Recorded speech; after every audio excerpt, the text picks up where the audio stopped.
Hey everyone and welcome to another Jurassic World Evolution 2 video. We are still in the beginnings of this game and Tuesday is coming closer, so you guys can hopefully grab your game really quick and then play it as well. Today we are building an aviary and we try to make it as detailed as possible and as much different looking than a usual aviary would look. So I first of all tried how much terraforming you can do in these aviaries, which frankly you can't really do much of it. And I got a lot of comments saying yesterday that it would be nice to do some very cool aviaries with like a canyon kind of look, so very much closer to how the Jurassic Park 3 movie aviary was laid out in this canyon. So that would seriously be cool, but you can't really do that, so I tried to at least get a bit of a feeling of a hilly landscape in. I have some ideas to maybe do something specifically with breakouts, so that we build like inside an aviary, making sure that they have the perfect territory.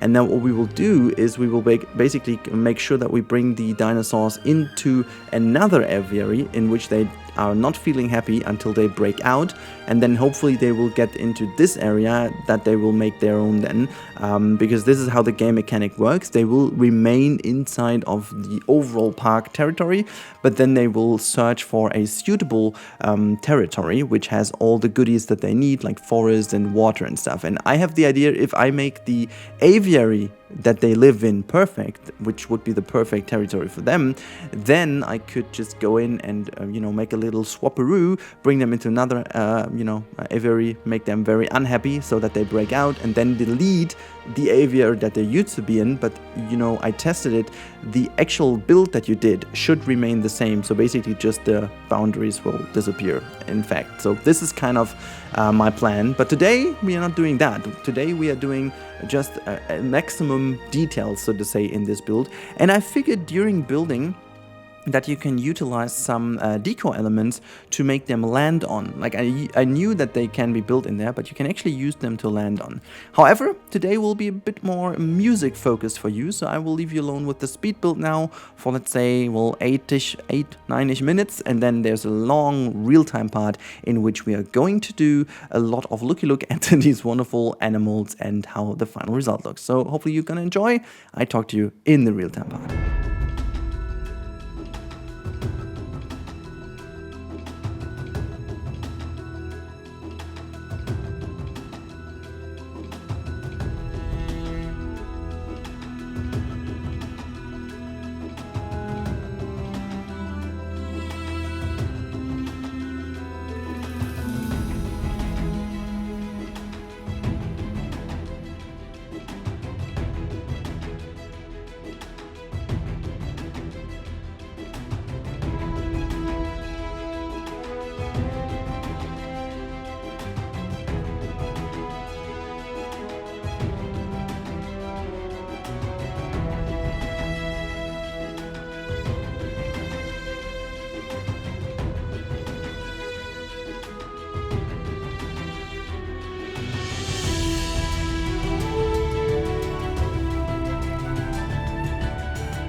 All right, we are sitting here in our wonderful aviary viewing one of them, and we can now see the final result of the build. And I'm actually pretty pleased while I found out that these animals do land on one of these, basically decoration items. I think it giving the aviary such a cool new element of interaction with all these animals landing in the trees and stuff, that makes a lot more sense. I'm gonna show you how that looks inside. I think it looks fairly decent inside. Let me just go into capture mode actually to show this to you in a little bit of a better way.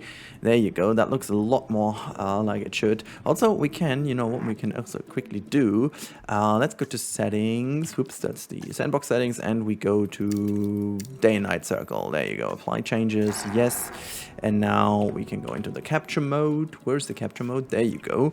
And hit G. So this is pretty cool this time. We can also pause the game. You can see they're just like standing. Well, it's still a little bit buggy, but you can see they're sitting on these things. And I think I like this behavior quite a lot, because that really gives you the chance to interact with the environment in such a great way. And honestly, if you look at this frame, this is by far something that hasn't been possible in Jurassic World Evolution 1 at all. Like, there was no way you can do something like that. And think, from the looks of it, it looks really cool, and it's actually fun to see how they all use the Aviary now in a better way, with like all these little points that they can actually land on, because I figured in my first sandbox build that they all were just keeping themselves to actually this position on the top of the Aviary viewing gallery, and this is something that really annoyed me a little bit, to be honest. Like, it kind of there was something missing, and yeah, so this is what I actually hope was going to be better with this technique, and yeah, it just worked. So I'm pretty pleased how that actually turned out to be. Look at that one just coming flying over here to us, and then boom, I'll land down here, grab some fishy fish. Look at that. Now let's just focus on that. There it is, and throw it in. Gosh, that animation is just gorgeous. Isn't it taking that big one?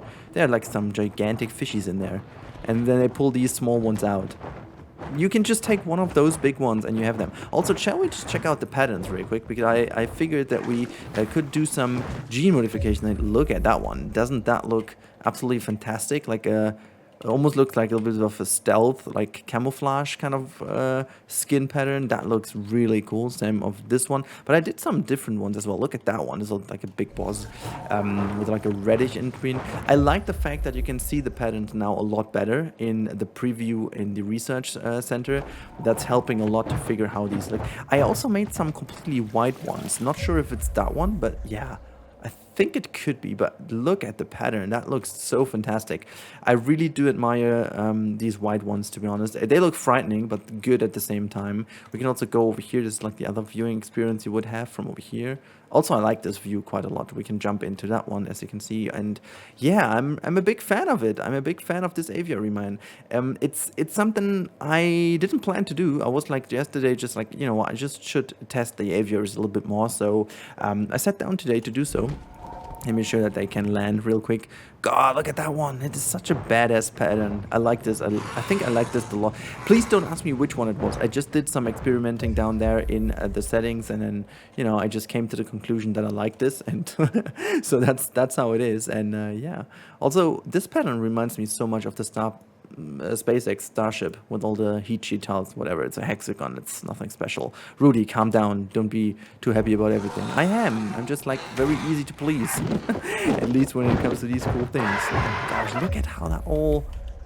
My God, this pattern just really got me. Look at this boss. Really bossy. I really do like that. We can also have this... Oh my God, this is thumbnail worthy nearly. It would be cool if you can just turn your head a little bit. Oh yeah, just like fly away. Okay, well, whatever. Can we just go up a bit and then... You're flying too high, mate. You're just like out of the frame. That's not... Oh my God, this is... Where are you going? Can you just turn around? Okay, this could be a cool frame as well if we... Yeah, there you go. Big bossy mate in this frame. I quite like this. I like this pattern so much.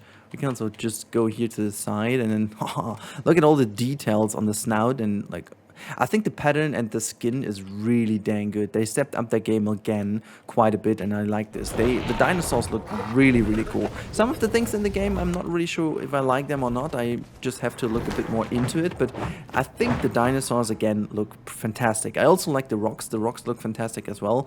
As you know, I like rocks quite a bit, and it's very important how the rocks look. Try to say that 10 times in a row. How the rocks look. No, I'm just not doing that, but this all looks so good. I like the aviary, and I mean, I like it a lot that we can build so many cool things inside of the aviary, so that we are not limited again to this one dome structure. And that was basically one of the biggest complaints I guess everyone had. So I'm very happy that they tackled this, and I'm very happy that you can do so many cool things now in the aviaries. And yeah, I mean, it's just something really cool. And yeah, I think I took a lot of learnings out of this build, which I will hopefully transport in our biggest sandbox so far, which is the Grand Canyon one. And I hope you guys have seen this already. If not, the first episode is on the channel. You can have a little look into that one. And yeah, that's about it. I think this is basically it for today's short episode of how much you can detail and do inside of the areas. Make sure to really use these decoration pieces. They make this all so much more lively, so much more interaction between all of these wonderful reptiles flying around. I shouldn't say dinosaurs, and someone yesterday commented how I should call them. I forgot again. I'm so sorry. I'm such a bad person. I really have to learn that again. But yeah, so here you go. This is our aviary, and I think it's pretty good, and I really hope that we can do something similar or even better in the Grand Canyon one. So I hope you guys enjoyed. Make sure to subscribe to the channel if you want to see more of that stuff, and also if you want to see more, other kind of creative sandbox builds in different games. That's the stuff you can expect here. So I really hope you guys enjoy. Make sure to tune in next time. Until then, have a good time, have a good week ahead, and stay safe. Goodbye, everyone.